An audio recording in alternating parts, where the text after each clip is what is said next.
샬롬 샬롬 샬롬 샬롬 샬롬. 하나님 사랑합니다. 여러분 주 안에서 사랑합니다.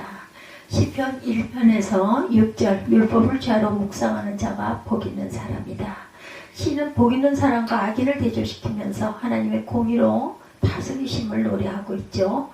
예, 하나님을 사랑하고 섬기는 자에게 하나님께서는 영육간에 복을 주시고 모든 일에 형통케 하시지만 악인에 대해서는 진노의 심판을 내려 멸망케 하신다. 의인과 악인에 대한 심판은 이 땅의 삶 속에도 이루어지지만 궁극적으로는 마지막 심판날에 완성될 것이다. 복 있는 사람입니다. 악인의 죄를 쫓지 아니합니다. 복 있는 사람은 세상의 재물이나 명예나 권력을 소유한 자가 아니에요. 예. 진정한 복은 물질적인 면에 있지 않고 영적인 면에 있다. 그래서 시인은 복 있는 사람의 정의를 악인의 죄를 쫓지 않고 죄인의 길에 서지 않고 오만한 자리에 앉지 아니하는 자다 이렇게 말하죠. 이는 모두 하나님과의 관계 속에서 비정상적인 상태를 가리킵니다. 복 있는 사람은 언제나 의인을 본받아 행하고 겸손한 자리에 있어서 하나님의 주권을 인정하는 것이다. 이와 같이 하나님과의 잘못된 관계를 벗어버리고 바른 관계를 맺는 자가 복 있는 자인 것은 하나님께서 그런 자에게 복을 주시기 때문이다. 네, 임의대로 행하죠. 시편 81편 12절에 보면 그러므로 내가 그의 마음을 완악한 대로 버려두어 그의 임의대로 행하게 하였도다. 불선하는 길입니다. 시편 36편 4절에도 그러므로 내가 그의 마음을 완악한 대로 내버리고 그의 임의대로 행하게 하였다. 예. 어떻게? 완악한 대로 내버려 두셨다고 그래요. 그래서 야훼의 율법을 사랑할 줄 알아야 되는데 복 있는 사람은 야훼의 율법을 즐거워하여 항상 묵상하는다. 야훼의 율법을 사랑한다는 것은 야훼를 사랑하는 것이다. 율법은 하나님의 속성을 계시하고 있어요. 율법에는 하나님의 공의와 사랑이 담겨 있습니다. 그러므로 율법을 묵상하는 자는 하나님의 성품을 닮아가게 된다.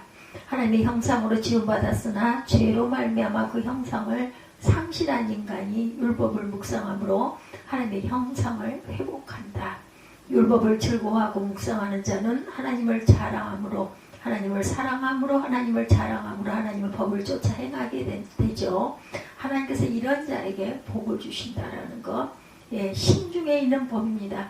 예, 시편 40편 8절에 나의 하나님은 내가 주의 뜻 행하기를 즐기오니 주의 법이 나의 심중에 있나이다 하였나이다. 범죄치 아니하죠. 시편 119편 11절에 내가 주께 범죄하지 아니하리 하여 주의 말씀을 내 마음에 두었나이다. 하나님을 사랑하는 자라고 그러죠. 요한일서 5장 3절에도 증거합니다. 의인과 악인의 결국은 형통하는 의인의 행사다. 죄인의 길에 돌이켜 하나님의 율법을 사랑하고 지키는 자는 그 행사가 다 형통한 복을 누리게 된다는 거죠. 수분이 충분히 공급되는 시냇가에 숨겨온 나무는 씨를 쫓아 과실을 풍성히 맺고 잎사귀가 마르지 않아요. 복 있는 자는 복의 근원이신 하나님께 항상 동행하시기 때문에 모든 일에 형통하게 된다. 사람이 영혼이 잘 되면 범사가 잘 된다고 그러죠. 성경이 증거하고 있습니다. 예, 축복이죠. 하나님께서 그 사람의 행위를 열매를 먹게 하심으로 그 행위의 열매를 먹게 하심으로 의인은 복 있는 사람이다. 수고한 대로 먹게 하세요. 시편 128편 2절에 내가 내 손이 수고한 대로 먹을 것이다. 내가 복되고 형통하리로다. 주께서 함께 하십니다. 창세기 39장 3절에 그의 주인이 야훼께서 그와 함께 하심을 보며 야훼께서 그의 범사에 형통하게 하심을 보았더라. 행위의 열매를 먹어요. 이사야 3장 10절에 너희는 의인에게 복이 있으리라 말하라. 그들은 그들의 행위의 열매를 먹게 할 것이니라. 바람에 나는 겨와 같은 악인이에요. 의인의 시냇가에 심은 나무같이 그 행사의 형통을 누리는 반면에 악인의 행사는 바람에 날아가 버리는 겨와 같다. 바람 앞에 겨는 순식간에 날아가 버리죠. 자취가 없어요. 어디로 가는지 알 수가 없습니다. 이는 악인의 행하는 일이 허무하고 무가치함을 의미합니다. 악인은 스스로 승리하기 위해 계획을 세우고 그 일을 추진하지만 하나님께서는 심판하실 때 속히 멸망당하게 하여 사라져버리죠. 즉 그들의 행사는 열매를 맺을 수가 없다는 것. 악인이 이와 같이 사라짐을 당하는 이유는 창조주고 주관자이신 하나님을 인정하지 않기 때문이다. 하나님께서 피조물이시면서도 하나님의 주권을 인정치 않고 스스로 교만히 행하는 자에 대해서는 반드시 심판하신다.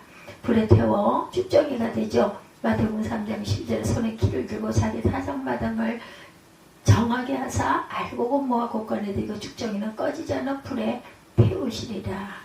악인의 소득을 바랍니다. 시편 11편 6절에 악인에게 그물을 던지시리니 불과 유황과 태우는 바람이 그들의 진에 잔의 소득이 되리로다. 바람에 나는 겨에 욥기 21편 18절 그가 지은 집은 좁은 집 같고 파수꾼의 초막 같을 것이며 하나님의 심판이 임할 것이다. 악인은 의인의 회중에 들지 못해요. 하나님께서 선악간에 심판하실 때 악인은 심판을 견디지 못하고 멸망당하고 악인의 의인의 회중에 들지 못한다. 하나님의 심판은 공의로 행하심으로 의인에 대해서는 복을 주시고 악인에 대해서는 징벌하신다. 최후의 심판날 의인은 영원한 하나님 나라를 기업으로 받아 영생을 누리는 복을 받는다. 악인은 의인과 함께 하나님 나라에 들어갈 수가 없어요. 사도 요한은 계시록에서 이와 같은 사실에 대해서 증거합니다. 하나님의 말씀이 그 두루마리를 빠는 자들은 복이 있어서 생명나무에 나아가며 문들을 통하여 문에 들어갈 권세를 얻게 되지만 개들과 살인자들과 우상 숭배자들과 및 거짓말을 쫓아하며 지어내는 자마다 성 밖에 있게 된다라고 계시록 22장 14, 5절에 증거합니다. 의인과 분리되어 마태복음 13장 49절에 세상 끝에도 이러하리라. 천사들이 와서 의인 중에 악인을 갈라내어 풀무불에 던져 넣으리니 거기서 울며 이를 갈리라. 영벌에 들어갑니다. 그들은 영벌에 의인들은 영생에 들어가리라. 의인과 악인의 길입니다. 시인은 의인의 길은 야훼께서 인정하시나 악인의 길은 망하리라고 말씀하죠. 야훼께서 인정하신 길은 형통과 승리입니다. 반면 악인의 길을 망한다. 이 세상 일 속에 의인이 고난을 당하고 악인이 승승장구하는 것 같이 보이죠. 그러나 최후의 심판자가 공의로우신 하나님이므로 의인이 승리하고 악인이 망하는 원리는 반드시 성취가 된다. 악인들이 자고하고 스스로 높일지라도 그들의 결국은 멸망뿐이다. 이런 심판의 완성은 그리스도께서 재림하시는 날에 이루어질 것이다. 자기 백성을 아세요. 디모데후서 2장 19절에 그러나 하나님의 견고한 터는 섰으니 인침이 있어 일렀을 때 주께서 자기 백성을 아신다 하며 또 주의 이름을 부르는 자마다 불의에서 떠날지이다 하셨느니라. 심은 대로 거두십니다. 갈라디아서 6장 7절입니다. 스스로 속이지 말라. 하나님은 업신여김을 받지 아니하시나니 사람이 무엇으로 심든지 그대로 거두리라. 악인의 소욕은 멸망합니다. 시편 112편 10절입니다. 악인은 이를 보고 한탄하며 이를 갈며 소멸되리니 악인들의 욕망은 사라지리로다. 성도는 의인과 악인의 결국에 어떠함을 증거하는 본문 말씀을 믿고 말씀대로 살아가야 한다. 이 세상을 살아가는 데 있어서 의인의 길보다 악인의 길이 더 넓고 걷기가 쉽다. 의인의 길은 좁고 길이 협착하여 찾는 이가 많지 않다.